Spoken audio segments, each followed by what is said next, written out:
Assalamualaikum warahmatullahi wabarakatuh dan salam sejahtera saya ucapkan kepada Dr. Zalinda dan rakan-rakan saya yang sedang menonton video ini. Pada hari ini saya Nur Farisha Irwaju binti Abdul Sabri, nombor matrik 262265, ingin berkongsikan kepada anda semua sebuah buku yang bertajuk Silent Protocol: A Burn of Conversion.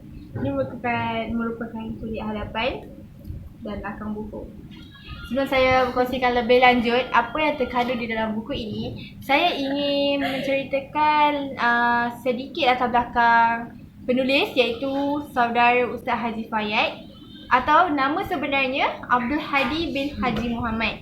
Beliau merupakan anak kelahiran Pulau Pinang. Beliau sebelum ini melanjutkan pelajaran di Kuza dan kini digelar sebagai Universiti Sultan Zainal Abidin, iaitu Uniza Terengganu. Beliau telah mencuburi dalam bidang penulisan pada tahun 2013. Jadinya antara karya-karya yang telah berkaryakan iaitu Ku Intan Cinta di Teratak Cita-Cita, Tarbiyah dari Langit pada tahun 2016, Semusim di Barzah merupakan top seller pada ketika itu. Manakala Silent Protocol ni merupakan keluaran terbaru tahun ini yang dikeluarkan pada Februari yang lepas. Buku ini juga merupakan top seller pada tahun ini ya. Dalam buku Silent Protocol ini terdapat 29 buah subtopik dan saya memilih 3 buah topik yang akan saya kongsikan kepada anda semua.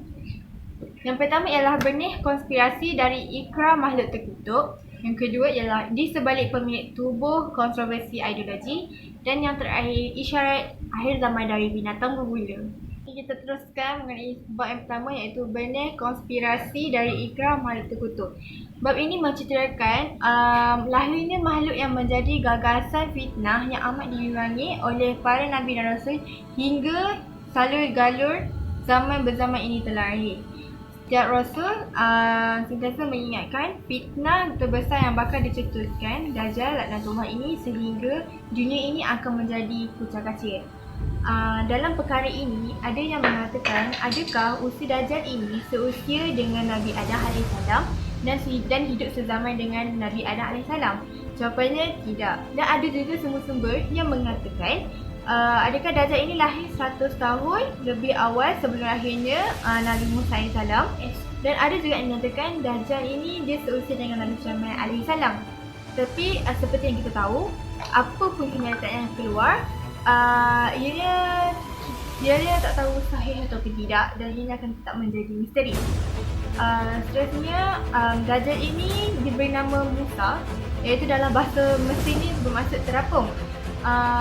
Semasa lahirnya Dajjal ini ditemui terapung di atas permukaan air di negeri Samira, Palestin. Pada ketika itu, Palestin, negeri tersebut sedang ditimpa musibah tsunami. Jadi mereka namakan Dajjal itu Musa Samiri, iaitu Musa terapung, Samiri nama negeri yang ditemui Dajjal tersebut. Gelaran yang Dajjal tu telah diberikan oleh umat Nabi Muhammad ke atas dia. Di sini juga ada menceritakan sedikit tentang keluarga Dajjal dan disebut iaitu keluarga Dajjal ini hadirnya daripada keluarga yang menyembah berhala. Musnad yang diriwayatkan oleh Imam Ahmad, iaitu sebagaimana sabda Rasulullah SAW mengenai Dajjal ialah ayahnya ni tinggi, gemuk, hidung dia seperti paruh burung. Sedangkan ibu ni pula disebut sebagai Farah Kakiyah, iaitu banyak daging dan berbadan gemuk. Kedua-dua tangannya panjang dan buah dadanya besar. Okey, itu merupakan sedikit yang diceritakan di dalam bab yang pertama. Sekarang kita beralih kepada bab yang nombor 2, iaitu di sebalik pemilik tubuh kontroversi ideologi. Pada bab ini, dia banyak menceritakan ciri-ciri Dajjal. Dan seperti yang kita tahu, Dajjal ini merupakan makhluk yang sangat bodoh dan disebut dalam pelbagai riwayat-riwayat secara mutawatir. Jadi antara ciri-ciri Dajjal ialah Dajjal ini berkepala dan berleher besar dan saiznya pendek serta gemuk. Kepalanya tidak seperti kepala manusia biasa, malah leher dia sehingga menutup bahu, jadi dia bersambung-sambung. Tubuhnya agak pelik, tak seperti manusia lain. Mata kanannya buta, malah bahkan mata yang buta tu mencacatkan. Mata belah kiri kelihatan seperti kehijauan dan menjengkelkan. Bahagian kepala, 1/2 di atas bahagian kepala botak, seperti orang keguguran rambut, manakala 1/2 belah bawah dia lebat dan kerinting. Tubuhnya berwarna putih, kelabu dan kemerahan seperti pupilnya. Kulitnya berbeza sekali seperti kulit manusia. Tertulis kafe di dahinya. Tulisan tersebut dalam bahasa Arab dan ianya tidak dapat dihilangkan. Tulisan tersebut boleh difahami oleh orang-orang yang beriman dan orang buta pun turut memahami apa tulisan itu tersebut. Seterusnya, Dajjal ni manusia berbangsa Yahudi dan mempunyai ramai pengikut. Dajjal ni dia merupakan seorang manusia yang berketurunan Nabi Adam AS. Ada yang macam fikir, Dajjal ni macam mana, raksasa, jin, tak. Dulu saya pernah fikir macam tu juga. Sebenarnya tidak. Dajjal ni pun manusia, cuma dia bodoh, pendek, gemuk, semua tu. Seterusnya, Dajjal ni dia berbahasa Yahudi dan mandul. Dia takkan takkan mempunyai zuriat. Dajjal ni juga dia ramai pengikut. Pengikutnya daripada kaum Yahudi seramai 70,000 orang. Pengikut-pengikut mereka ni akan memakai kain yang tak berjahit dan mereka akan letakkan di bahagian bahu untuk menutup tubuh mereka, dan mereka akan dibekalkan senjata dan kelengkapan lain. Seterusnya, Dajjal ni dia akan menunggang seekor keldai yang sangat pantas. Keldai ni sangat luar biasa. Ada yang apa yang disifatkan oleh Nabi Muhammad SAW, kenderaan yang sangat ajaib yang bergerak sangat pantas ke seluruh dunia. Merupakan pendamping syaitan yang bercakap pelbagai bahasa. Syaitan akan bersama-sama dengan Dajjal untuk membantu Dajjal untuk mengalihkan bahasa.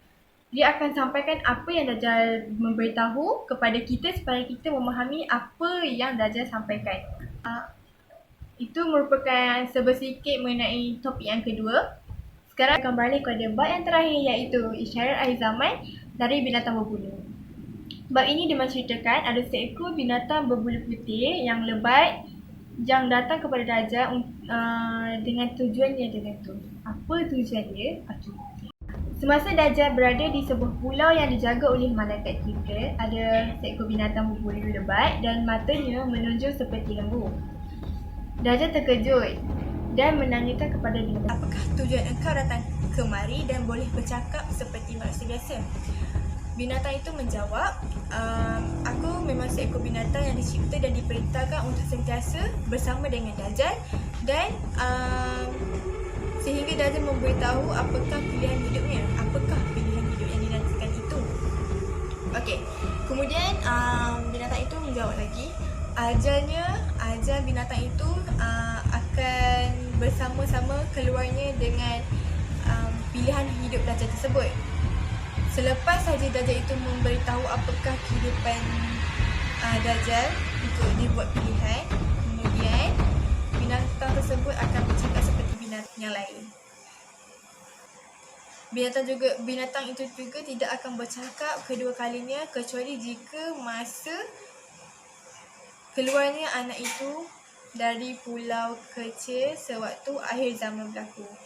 Binatang putih tersebut ialah Al-Jassasah, yang bererti terus-menerus memerhati untuk mencari maklumat dan memberitahu kepada Dajjal sewaktu kecil. Tadi kan dia dah cakap untuk tahu pilihan hidupmu, pilihan hidup Dajjal kan. Pilihan hidup dia tu, sama ada Dajjal tu dia nak memilih untuk beriman atau kekufuran. Seperti yang kita tahu, sesungguhnya Dajjal memilih kekufuran untuk menjadi pilihannya hingga akhirnya dia bersetuju. Dajjal bersetuju untuk bersekutu dengan Iblis untuk mengheret anak-anak Adam ke api neraka. Itu merupakan serba sedikit yang terkandung dalam bab yang terakhir. Dan akhir kata daripada saya, sesungguhnya kita amat hampir dengan kiamat.